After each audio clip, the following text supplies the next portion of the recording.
Selama ini saya menyaksikan arogansi daripada oknum-oknum habaib yang jauh dari syariah. Jadi membuat doktrin-doktrin yang sesat menyesatkan.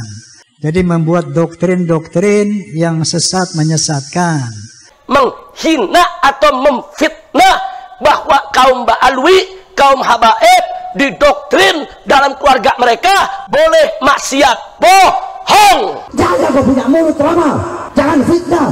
Habib siapa yang ngomong begitu? Habib siapa yang ngomong? Makanya kalau ngomong tuh dipilah, di screening dulu Pak Haji Roma. Habib siapa yang ngomong kayak begitu? Nggak ada tuh Pak Haji Roma ya. Untuk jaminan masuk surga selama nasabnya itu benar, maka insya Allah dia tidak akan meninggal kecuali husnul khatimah. Semaksiat apapun, sesesat apapun, Kul yawm, kul daqiqah, kul lahzah makanuhu jannah. Habib sorgo kabeh.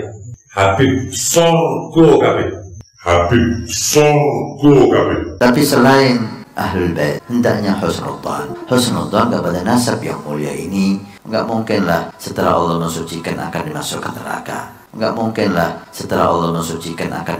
neraka. Jadi membuat doktrin-doktrin yang sesat menyesatkan. Itu ada tukang kacang namanya Maman. Itu si Maman ini nggak beres ibadahnya. Tapi beliau ketika seorang Habib, nggak perlu saya sebut namanya, Al-Maghfurlah, udah meninggal dunia soalnya. Kalau minta kacang dikasih, dianterin. Satu saat si Maman ini meninggal. Maka dikasih tahu sama Habib ini, Habib, Maman meninggal, baik nanti aku datang. Begitu Habib ini datang, dititipin surat di bawah lehernya, kata Habib ini. Ditulis sebuah surat, disimpan di bawah lehernya. Hei Man, nanti kalau Munkar wa Nakir tanya, lo jangan jawab. Kasih aja nih surat, nanti lo masuk surga bi ghairi hisab. Ini kayak begini yang disebarkan. Menurut Ki Imad, banyak hal-hal seperti itu, yang khurafat seperti itu. Habib Salim Jindan dikabarin sama muridnya, Beb, Maman meninggal. Sekarang lagi diapain jenazahnya? Lagi pengen dibungkus, Beb. Ya udah, nanti kalau pengen dibungkus mukanya jangan ditutup dulu. Tungguin gue datang. Datang Habib Salim Jindan, ngelihat tuh jenazah tuh, pengen dibungkus, pengen ditutup kain kafannya. Beliau ambil kertas kecil, kertas kotak kecil. Beliau tulis, ditaruh di bawah kepalanya si jenazah. Man, gue tahu lo ibadahnya berantakan, tapi lo cinta sama dzurriyyat Nabi Muhammad, ikhlas dari dalam hati. Nanti kalau malaikat Munkar Nakir datang nanya pertanyaan kubur, jangan lo jawab, Man. Lo kasih surat dari gue, lo masuk surga tanpa hisab. Dijamin sama Habib Salim. Lo kasih surat dari gue, lo masuk surga tanpa hisab. Dijamin sama Habib Salim.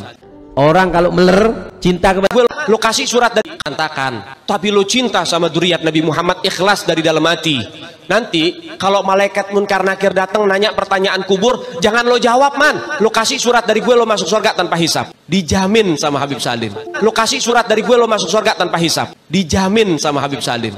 Orang kalau meler cinta kepada kami, ketahuilah jika ada orang zalim, dia aman dari semuanya, ketahuilah mereka masuk surga karena syafaat kami, keluarga Nabi SAW. Walaupun kamu merasa hina, kamu merasa gak ridho, kamu gak rela. Yang nyuruh umat Islam cinta Ahlul Bait bukan Habibnya, bukan Sayyidnya, bukan Syarifnya, tapi perintah untuk cinta datangnya langsung dari Allah Ta'ala, Bu, dalam Al-Quran. Kenapa? Sebagai balas budinya kita kepada baginda Nabi besar Muhammad. Jadi membuat doktrin-doktrin yang sesat menyesatkan. Coba saya pengen tahu siapa itu Habib yang ngomong. Ya saya aja yang menghadapi. Jangan sembarangan memfitnah, jangan. Ini ada beberapa tokoh, saudara, sudah ketularan para begal nasab, saudara. Kalau memang ada Habib yang ngomong begitu, saya yang bantai dia di depan Bapak Irama, saudara. Jangan sampai kita nyakitin hati dzurriyyahnya Nabi Muhammad SAW. Dzurriyyahnya Nabi tetap dzurriyyah, walaupun dia bandel, walaupun dia nakal. Allah berkata apa? Tidak pernah berhenti untuk membersihkan kotoran semua habaib yang ada di dunia. Semua habaib yang ada di dunia dibersihin. Di sini maksudnya husnul khatimah, akan bareng dengan jidnya nanti di akhirat. Yarfa'illahu alladhina amanu minkum walladhina utul ilma darajat. Allah akan mengangkat derajat orang yang berilmu, pengetahuan dan beriman di atas orang-orang yang tidak berilmu dan tidak beriman. Jadi ukuran kemuliaan di sisi Allah adalah iman, takwa, dan ilmu, bukan dari nasab. Habib bodoh itu masih lebih utama daripada orang yang berilmu. Auqala, atau beliau berkata, syarifun wahidun, satu habib, satu syarif, satu sayyid, afdal min sab'ina aliman, lebih utama daripada 7 orang alim. Ukuran kemuliaan di sisi Allah adalah iman, takwa, dan ilmu. Iman, takwa, dan ilmu, bukan dari nasab. Jadi saya punya murid namanya Gilang. Itu dia pernah ceramah mengatakan bahwasanya satu habib bodoh lebih utama dari 70 orang alim.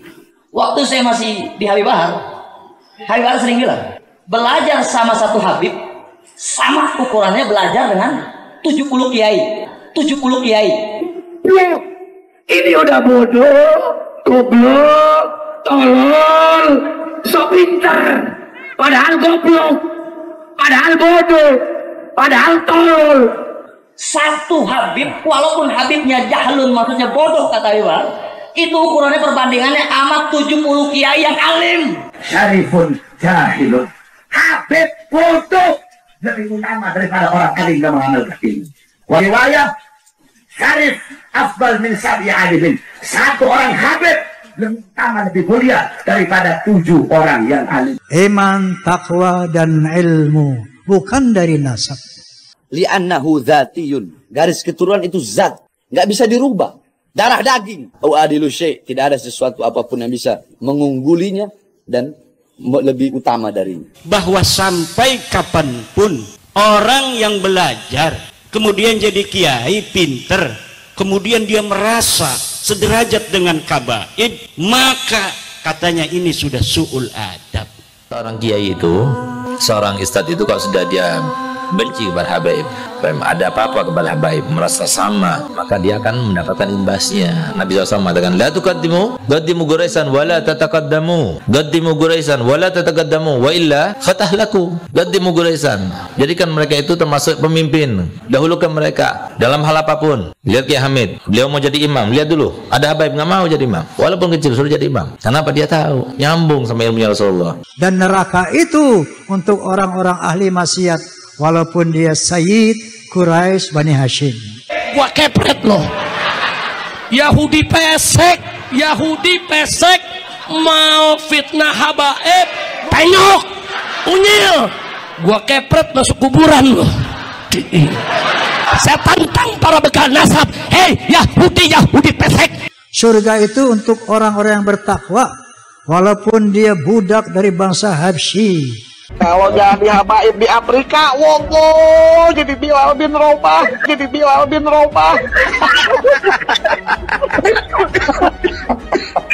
Sekarang nih lagi rame inian, Gus. Ada Gus A, B, C, D. Wah, hasil habaib kena rame anak puyeng. Udah bodoh. Bodoh amat, biarin aja, Beb. Jangan dibahas, Beb. Ya biarin aja. Soalnya pada nanya, Beb, sama Ana. Iya, Beb. Gimana, Beb? Alhamdulillah udah jadi habib di Indonesia, bersyukur kepada Allah Subhanahu wa taala sudah jadi habib. Para habaib duriyae Kanjeng Nabi, darah dagingnya Rasulullah terbanyak di dunia, tinggal di Indonesia. Alhamdulillah. Coba kalau jadi habib di Afrika, auzubillah, panas.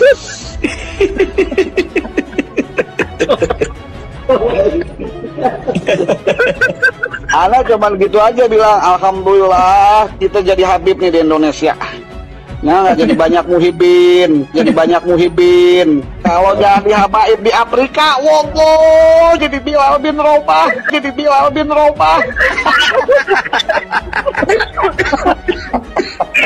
Saya juga sudah podcast, barangkali antum sudah lihat podcast saya dengan Dr. Hugeng. Ya, beliau menyatakan bahwa menurut tes DNA bahwa yang namanya Ba'alawi mustahil sebagai keturunan Nabi. Mustahil sebagai keturunan Nabi. Nggak percaya. Katanya habaib di Indonesia itu nggak ada. Habaib di Indonesia katanya palsu. Katanya belum terbukti secara ilmiah. Tiba-tiba ada satu tesis yang mengatakan di bawah pendapat Haji Imaduddin Usman yang mengatakan secara historis, secara sejarah, secara manuskrip dari abad ke-4, ke-5, ke-6, ke-7 sampai ke-8 tidak ada yang bernama Ubaidillah. Di mana Ubaidillah ini diklaim oleh kelompok Ba'alawi sebagai zuriyah Nabi, putra keempat dari Ahmad bin Isa. Sementara dalam manuskrip dari abad ke-4 sampai ke-8 yang diteliti oleh Kiai Haji Imaduddin, konon kata beliau tidak mendapatkan anak yang keempat itu, Ubaidillah. Yang ada cuma 3 putra beliau, yaitu Muhammad, Ali, dan Husain. Nah ini muncul di abad yang ke-9, nama Ubaidillah ini. Maka beliau menyimpulkan bahwa nama Ubaidillah sebagai dzurriyyah daripada Ba'alawi ini cangkokan. Kelompok-kelompok ini nggak boleh dikasih ruang, saudara. Semua habaib harus bicara, lawan. Jangan pernah takut melawan mereka, saudara. Kalau kamu diajari benci sama habaib, insya Allah kiai model siapa, ketua organisasi apa, nggak usah diikuti. Dan ternyata Najwa Shihab pun telah bersaksi di media bahwa beliau telah mengadakan tes DNA. Ternyata haplogrup-nya 3,4% Arab dan sekian puluh persen lainnya ke India, ke Afrika dan sebagainya. Ini sekarang yang ngaku-ngaku Habib, ngaku-ngaku keturunan Rasulullah luar biasa banyak. Karena di dalam tubuh kami mengalir darah suci kakek kami Rasulullah. Tapi saya minta mereka verifikasi, buktikan nasabnya itu benar. Wa qala Nabi sallallahu alaihi wasallam aidan, walau ana Fatimah bint Muhammadin saraqat laqata'tu yadaha. Seandainya Fatimah binti Muhammad, anak kandungnya sendiri mencuri, aku akan potong tangannya. Siap bersama habaib, siap dukung Ba'alwi, siap sikat bekal-bekal nasab. Takbir. Saya tantang para bekal nasab. Hei Yahudi pesek, gua kepret loh.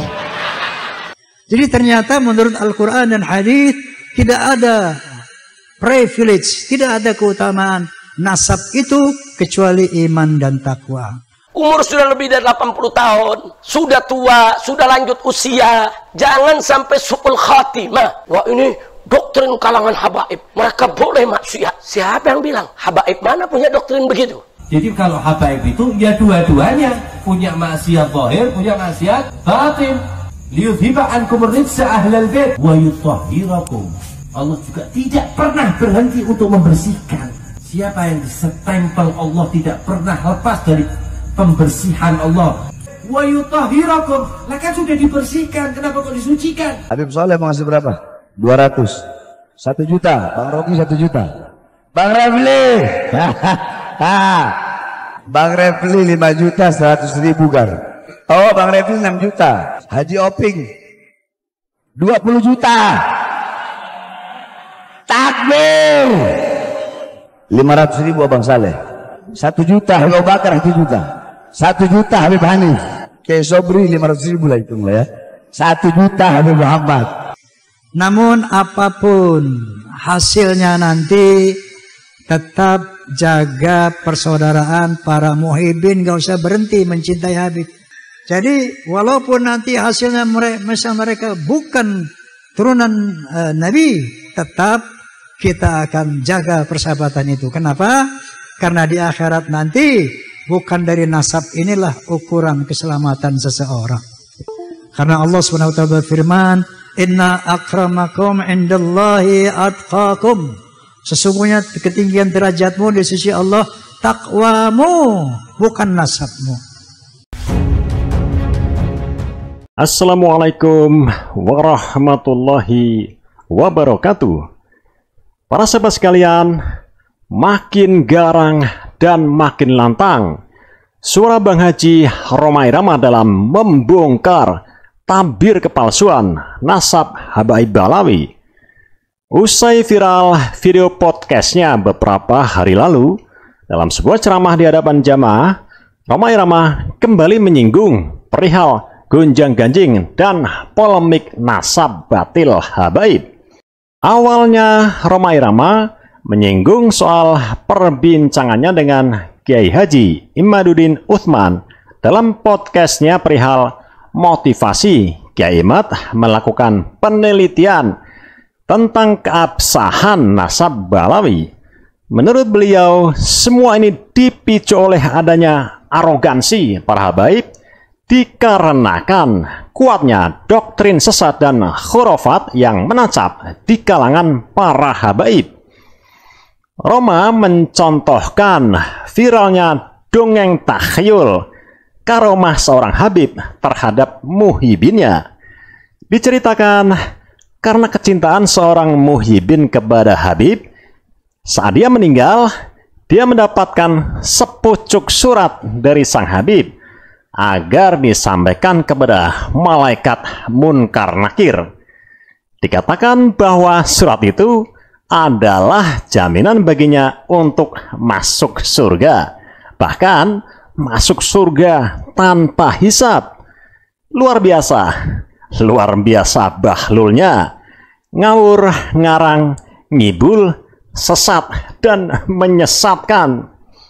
Hal-hal seperti inilah yang menjadi asal muasal menyeruaknya problematika yang meresahkan kehidupan umat muslim di negeri ini akhir-akhir ini.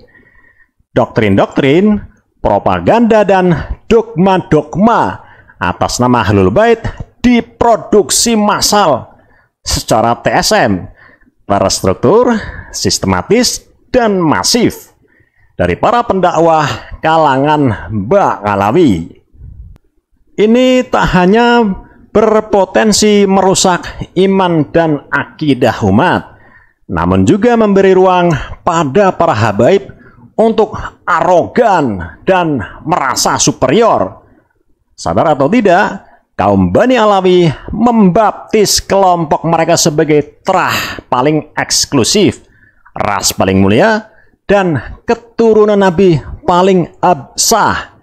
Tak heran jika akhirnya para imigran yang didatangkan oleh kolonialis Belanda pada abad 19 ini akhirnya semakin brutal, berupaya menghegemoni rakyat Nusantara. Para ahli sejarah meyakini hal ini sebagai konsekuensi dari proyek panjang VOC Belanda untuk memanfaatkan mereka sebagai agen politik demi menancapkan cengkraman kolonialisme mereka di bumi Nusantara. Nah, titik sentral dari semua itu bermula dari kebusukan kaum Ba'alawi untuk memelintir ayat suci demi menutupi kebatilan nasab mereka atas nama Ahlul Bait. Innama yuridullahu liyudhiba ankum rijsa ahlal baiti wa yutahhirakum tathhira. Sesungguhnya Allah berkehendak menghilangkan dosa dari kamu, wahai Ahlul Bait, dan mensucikanmu dengan sesuci-sucinya. Kaum Bani Alawi mengklaim bahwa maksud ayat ini, yang dimaksud dengan Ahlul Bait adalah mereka itu, ya para habaib imigran Hadramaut Yaman ini. Padahal dari segi tafsir mengenai siapa saja Ahlul Bait sebagaimana tercantum dalam Quran ayat di atas adalah tafsir yang paling kuat dan logis.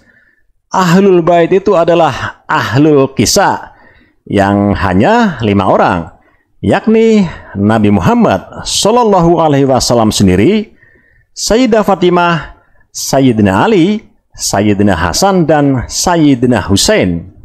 Nah, mirip dengan kaum Yahudi yang arogan dan overconfidence, meyakini bahwa kaum mereka sebagai terah mulia keturunan Nabi Yakub alaihi salam dan digaransi untuk masuk surga. Maka para habaib ini memiliki keyakinan yang serupa, keyakinan Yahudi sebagai putra dari Nabi Yakub. Bukan cuma mereka semata, bahkan bagi para pecintanya, mukibin-mukibin yang termakan oleh doktrin mereka pun dijamin masuk surga sebagaimana dicontohkan dalam dongeng halu di atas. Nasab adalah segalanya.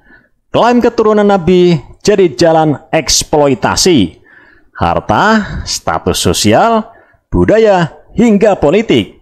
Mukibin jadi tunggangan para kabib untuk mencapai hasrat syahwat mereka dan tak mau dihentikan. Mereka lupa bahwa yang menentukan derajat kemuliaan di sisi Allah bukanlah nasab, darah, atau terah, melainkan ketakwaan, keimanan, dan ilmu. Inna akramakum indallahi atqakum. Sesungguhnya orang yang paling mulia di antara kamu di sisi Allah adalah orang yang paling bertakwa. Yarfa'illahu alladhina amanu minkum walladhina utul ilma darajat. Allah akan mengangkat orang yang beriman dan berilmu di antara kalian beberapa derajat. Takwa, ilmu, dan iman. 3 elemen penting yang mestinya dijadikan barometer bagi seluruh umat muslim untuk menentukan derajat kemuliaan di sisi Allah. Tidak ada privilege atau keistimewaan dalam Islam kecuali dalam 3 hal tersebut. Bahkan sudah dicontohkan oleh Kanjeng Nabi sendiri. Lau anna Fatimatan binta Muhammadin salaqat laqata'tu yadaha.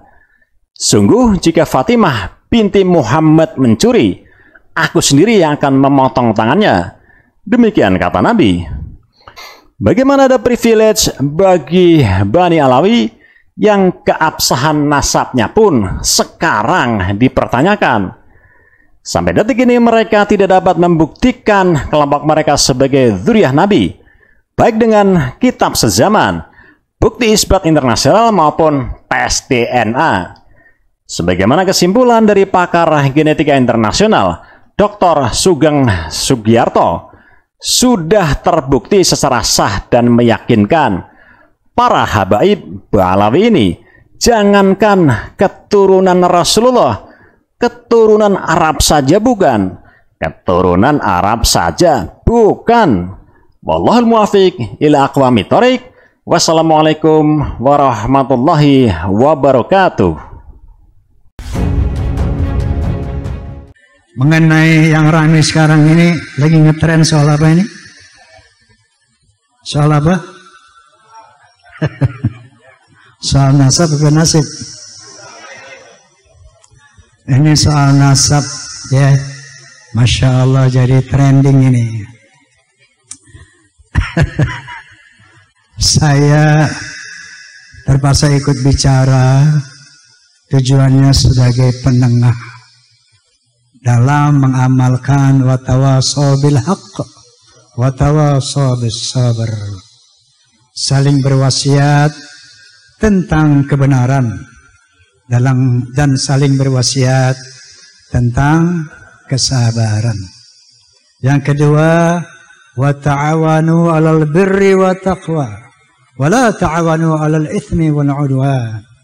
Bekerja samalah dalam perbuatan baik dan takwa, dan jangan tolong menolong di dalam kemaksiatan dan permusuhan. Jadi sedikit saya ceritakan kembali ya, apa yang mungkin semua udah lihat di media sosial, di podcast Bisikan Roma, udah lihat belum? Udah lihat? Jadi ketika selama ini tidak pernah kita dengar satu tesis yang membatalkan Ba'alawi sebagai dzurriyyah Nabi, kita semua kayaknya tenang-tenang aja.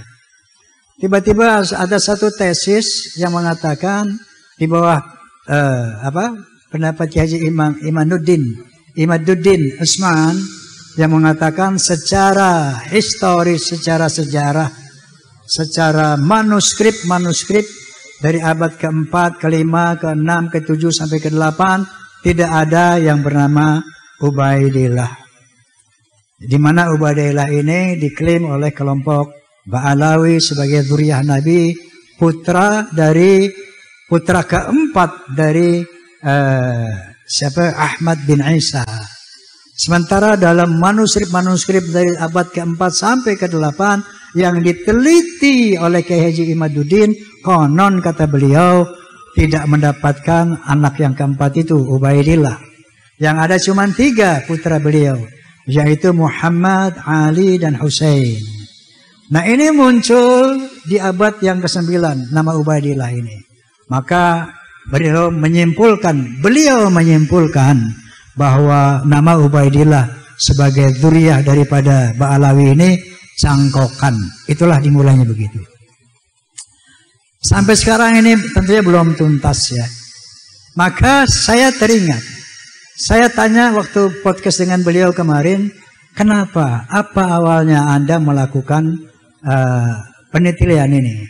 Padahal beliau dulu yang membuat nasab tentang Ba'alawi ini. Lalu kata beliau, selama ini saya menyaksikan arogansi daripada oknum-oknum habaib yang jauh dari syariat.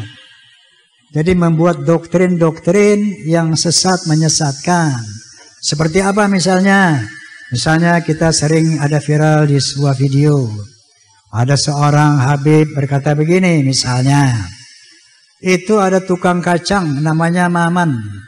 Itu si Maman ini nggak beres ibadahnya.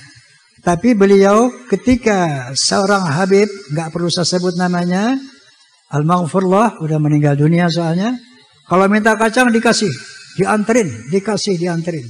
Satu saat si Maman ini meninggal.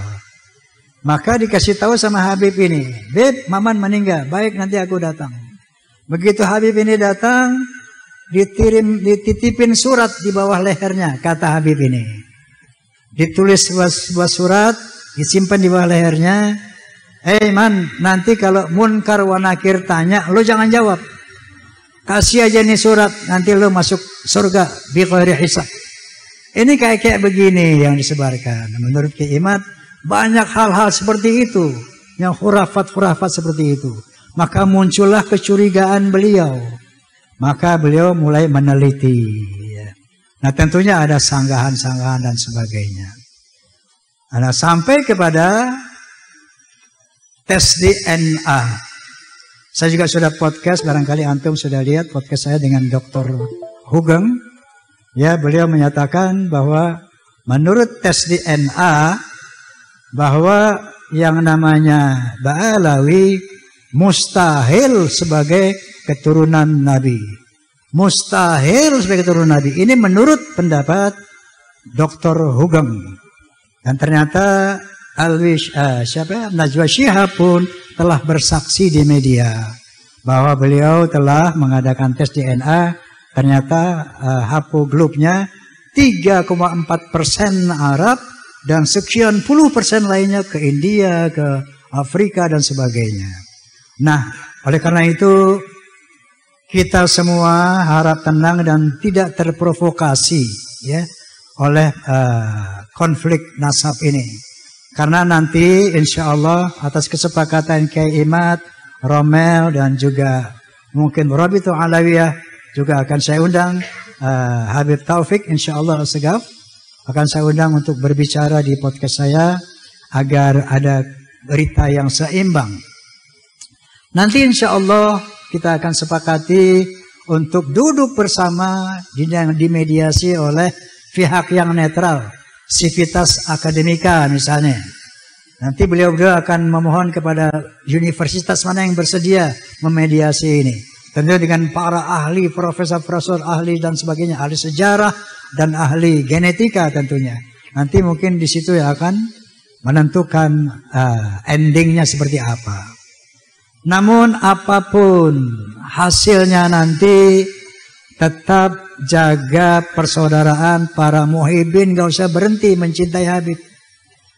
Seperti sering saya katakan di podcast saya, itu yang namanya Habib Rizik Syihab, kemudian Habib Ali Kuitang, Habib ini, semua sahabat-sahabat saya. Masya Allah, dengan adanya ini terus terang saya merasa sedih. Tapi apatah buat, hal ini harus dikelirkan, dijelaskan. Ya, jadi walaupun nanti hasilnya mereka bukan turunan Nabi, tetap kita akan jaga persahabatan itu. Kenapa? Karena di akhirat nanti bukan dari nasab inilah ukuran keselamatan seseorang. Karena Allah SWT berfirman, Inna akramakum indallahi atqakum. Sesungguhnya ketinggian derajatmu di sisi Allah takwamu, bukan nasabmu. Yarfa'illahu alladhina amanu minkum walladhina utul ilma darajat. Allah akan mengangkat derajat orang yang berilmu, pengetahuan dan beriman di atas orang-orang yang tidak berilmu dan tidak beriman. Jadi ukuran kemuliaan di sisi Allah adalah iman, takwa dan ilmu, bukan dari nasab. Bahkan Nabi SAW sendiri bersabda, Al-jannatu lil muttaqina walau kana 'abdan habasyian, wan naru lil 'asina walau kana sayyidan quraisyan hashimian. Surga itu untuk orang-orang yang bertakwa walaupun dia budak dari bangsa Habsyi, dan neraka itu untuk orang-orang ahli maksiat walaupun dia sayyid Quraisy Bani Hashim. Wa qala Nabi sallallahu alaihi wasallam aidan, walau law ana Fatimah binti Muhammadin saraqat laqata'tu yadaha. Seandainya Fatimah binti Muhammad, anak kandungnya sendiri mencuri, aku akan potong tangannya. Jadi ternyata menurut Al-Quran dan hadis tidak ada privilege, tidak ada keutamaan nasab itu kecuali iman dan takwa.